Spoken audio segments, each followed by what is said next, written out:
Hello friends and welcome to your channel MPPSC with प्रवेश। Continuing with our series of one day one district, जहां पर हम लोग हर दिन एक जिले के बारे में बात करते हैं। तो आज हमारा जिला है पन्ना।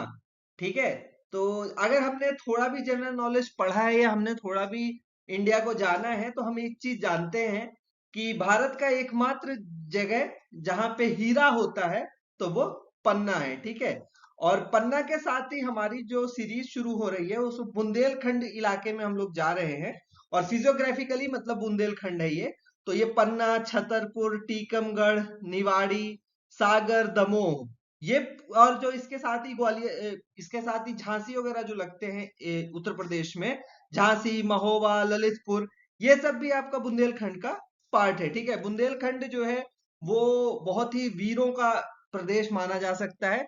यहाँ पर दो वीर आल्हा उदल, जिनके ऊपर किताब लिखी गई आलाखंड जागनिक जी ने लिखी, और वो सबसे दुनिया की सबसे बड़ी कविता मानी जाती है। ठीक है, और यहीं से झांसी की रानी आती हैं, लक्ष्मीबाई।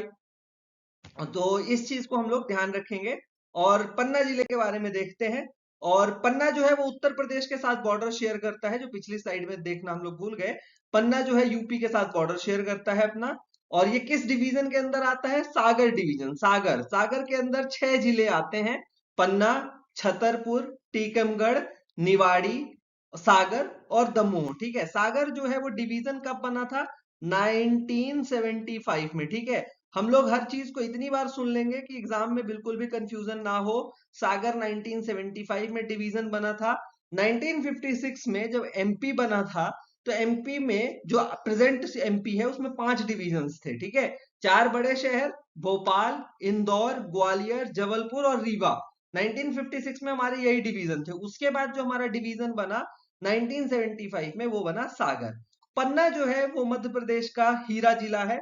ठीक है, डायमंड डिस्ट्रिक्ट, यहाँ पे डायमंड पाया जाता है। आंवला डिस्ट्रिक्ट भी इसको बोला जाता है, यहाँ पे सबसे ज्यादा आंवला होता है। और मैक्सिमम की अगर बात करें तो डायमंड, क्योंकि अब एक ही जिला है पूरे देश में ही, तो डायमंड सबसे ज्यादा। और डायमंड जो है यहाँ पर जो बीजावर रॉक सीरीज है उसमें पाया जाता है। ठीक है, और वल्चर, मध्य प्रदेश को जो है वो वल्चर स्टेट भी बोला जाता है। सबसे ज्यादा जो गिद्ध हैं वो पन्ना में पाए जाते हैं। ठीक है, इस चीज को हम लोग ध्यान रखेंगे। सबसे कम पन्ना में क्या पाया जाता है? इंडस्ट्रीज, उद्योग यहाँ पर बहुत कम है। और एक इंडस्ट्रियल एरिया सरकार ने बनाया है, पुरैना। पुरैना इंडस्ट्रियल एरिया है जो कि पन्ना में इंडस्ट्रीज को इंप्रूव करने के लिए बनाया गया है। हिस्टोरिकली अगर बात करें तो 13th सेंचुरी तक ये पन्ना जो है ये गोंड डोमिनेटेड था। और बाद में इसको छत्रसाल बुंदेला, राजा छत्रसाल बुंदेला ने पन्ना को अपनी राजधानी बनाया। ठीक है, तो ये चीज हम लोग ध्यान रखेंगे कि पन्ना को किस राजा ने अपनी राजधानी बनाया था? छत्रसाल बुंदेला, राजा छत्रसाल बुंदेला। ठीक है, वाइल्ड लाइफ की बात करें तो पन्ना नेशनल पार्क 1981 में बनाया गया। पन्ना टाइगर रिजर्व जो है वो 1994 में बनाया गया। ये 1984 गलत है, 1994 में जो है इसको 5th टाइगर रिजर्व के रूप में बनाया गया। पन्ना बायोस्फीयर रिजर्व जो है वो यूनेस्को लिस्ट में आता है। गंगेऊ वाइल्ड लाइफ सेंचुरी 1975 में बनी। और केन घड़ियाल वाइल्ड लाइफ सेंचुरी जो पन्ना छतरपुर बॉर्डर में है, वो भी जो है वो पन्ना में है। तो इस चीज को हम लोग ध्यान रखेंगे, केन घड़ियाल वाइल्ड लाइफ सेंचुरी को। इसके बाद अगर टूरिस्ट प्लेसेस की बात करें, पन्ना में कौन कौन से इंपॉर्टेंट टूरिस्ट प्लेसेस हैं? और टूरिस्ट प्लेसेस हम लोग इसलिए देख रहे हैं क्योंकि ये प्लेसेस एज इट इज पूछे जा सकते हैं कि ये टेम्पल कहां पर है। आपके प्रीलिम्स और मेंस में भी पूछा जा सकता है। तो सबसे पहला है चौमुखनाथ टेम्पल, जिसको नचना टेम्पल्स या नचना कुठार टेम्पल्स के नाम से भी जाना जाता है। And it dates to 9th century. तो ये चौमुखनाथ टेम्पल जो है वो कहाँ है? पन्ना में है। ठीक है, दूसरा जो पन्ना में घूमने लायक जगह है वो है बृहस्पति कुंड। ये इसके पास ही 18 किलोमीटर दूर जो है वो कलिंजर का किला है, जहां शेरशाह सूरी मारा गया था। तो ये ध्यान रखेंगे, बृहस्पति कुंड। अजयगढ़ फोर्ट, अजयगढ़ फोर्ट भी पन्ना में है, जिसको चंदेल राजाओं ने बनवाया था। ठीक है, अब ये चंदेल और बुंदेल राजा अलग अलग है, इनको ध्यान रखिएगा। अजयगढ़ फोर्ट का निर्माण जो है वो चंदेल राजाओं के समय हुआ था।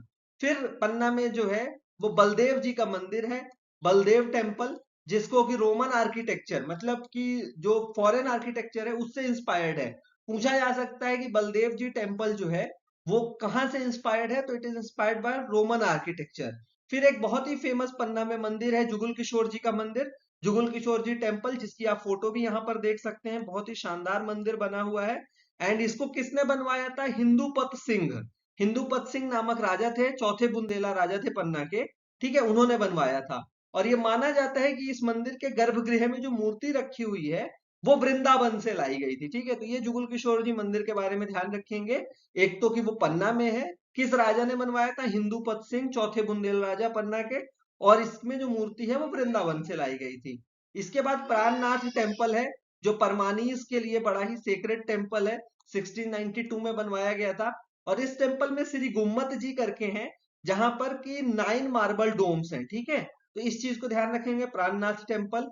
फिर हम लोग बात करें एक और जो इंपॉर्टेंट टूरिस्ट प्लेस है, वो है पन्ना का पांडव फॉल। पांडव फॉल जो है, इसको केन नदी की एक सहायक नदी इसको बनाती है। और पांडव फॉल जो है वो हमारा कहाँ है, पन्ना में है। और ऐसा माना जाता है कि पांडव जो है अपने वनवास के समय में कुछ समय इस यहाँ पर रहे, इसीलिए इस फॉल का नाम पांडव फॉल पड़ा। ठीक है, तो ये हमारी इंपॉर्टेंट इंफॉर्मेशन थी पन्ना डिस्ट्रिक्ट से related. Thank you for watching, have a great day ahead.